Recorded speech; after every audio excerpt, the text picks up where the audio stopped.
to do. It may be helpful as you think about and describe the regulation of these various alternative financial services to think about the objectives and mechanics of various bank regulations. What are the objectives of bank regulation? They can fall into a few categories. One, the overriding objective could be to enhance the likelihood that banks will be operated in a sound, safe, and profitable manner.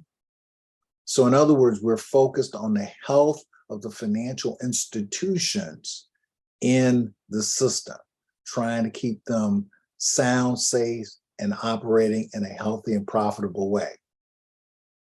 Now, second objective could be to protect consumers of financial services from abusive and or deceptive practices, products, and services.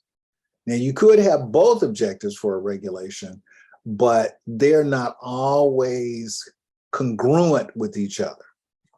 What is good for the profits of financial institutions sometimes is not always good for the health and benefit of consumers in the financial services markets. So you could have both of these objectives, you can have one of them. So the point is that it's helpful when you look at a bank regulation to understand, well, what is its objective? Is it one or is it primarily two? Or are they attempting to do both? All right, now let's talk about the mechanisms by which bank regulations work. One could be just disclosure. A lot of times bank regulation is really just about sunshine. They want consumers to have complete and useful information, and therefore they can make an informed decision. Two, some bank regulations work by providing cooling off periods. So in other words, consumers can enter into a transaction and they have some period of time after which they can reverse that transaction, get out of it without any kind of penalty or minimal penalties or difficulties. Three, some bank regulations provide for some sort of dispute procedure. So in other words, if there's some disagreement between the customer and the financial institution about an amount or an obligation or how a transaction was handled, the regulation provides a specific mechanism or procedure for addressing and settling that dispute. Some bank regulations provide guardrails. Essentially, it says these sort of things are allowed and these things are not. So it essentially identifies transactions that are permissible and things that aren't. So it sets up some guardrails. It sort of says you got to operate within this lane here. Don't get outside of this lane.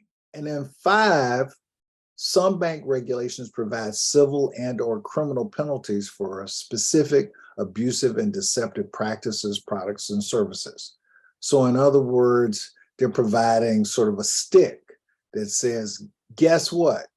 You shouldn't do this, or if you do this in this particular way, then consumers may be able to, one, make civil claims against you, or two, the government may hold you criminally responsible for offering a financial service or engaging in some particularly abusive or deceptive practice or product. Now, let me quickly give you a few examples of what we mean by these 5 different ways in which bank regulations might work. Disclosure, again, is one example. So an example of a disclosure regulation is truth in lending. Truth in lending. And basically, the Truth in Lending Act requires that consumers be informed of the following: the total sale price of an item, the amount that's going to be financed, the annual percentage rate that's being charged by the lender. If their rate varies in any way, you have to be given information about how the rate varies, when the rate varies, and the total number of payments required to complete the transaction. So that's a disclosure. You have to also indicate the schedule of payments, if there's any prepayment policy, if there's a late payment policy. Some bank regulations provide what are known as cooling off periods. The Federal Trade Commission has a cooling off rule. This rule gives you 3 days to cancel certain sales made at your home, workplace, residence hall, etc., hotel, motel, if you had some sort of trade fair. This rule also applies when a door-to-door salesman comes and sells you something in your home. So again, some regulations provide what are known as cooling off periods. A third way in which a bank regulation could work would be providing some sort of dispute procedure. Now, the Fair Credit Billing Act of '74 is an example of a regulation that provides a dispute procedure. It specifies fair procedures for resolving billing disputes between customers and financial institutions. And it also prohibits creditors from taking any adverse action against the consumer, the customer, until the dispute has been resolved. An example of guardrails would be the Fair Debt Collection Practices Act of '77. And it basically says to bill collectors, here are things you can and cannot do. And again, this was passed in 1996. For example, this act prohibits bill collectors from calling you at work knowingly, identifying themselves as a bill collector, and attempting to embarrass you while you're at work as part of the process of trying to coerce you to pay a bill that you may or may not owe. So it sets some guardrails. It says certain things are allowed and certain things are not allowed. It indicates how often they can call, etc., what time of day they can call. To continue with this idea of guardrails, Congress also passed the Equal Credit Opportunity Act in '77. And what this says is creditors cannot discriminate against loan applicants based on certain categories. So you can't say, well, we just don't want to lend to people based on their race or their religion or national origin or gender or marital status or age. Like those can't be part of your criteria. Clearly, you can take into account how credit-worthy people are they going to pay their bills or not. But you can't just have a blanket rule that says, well, we're not going to lend to any women because we don't want to be bothered lending money to women.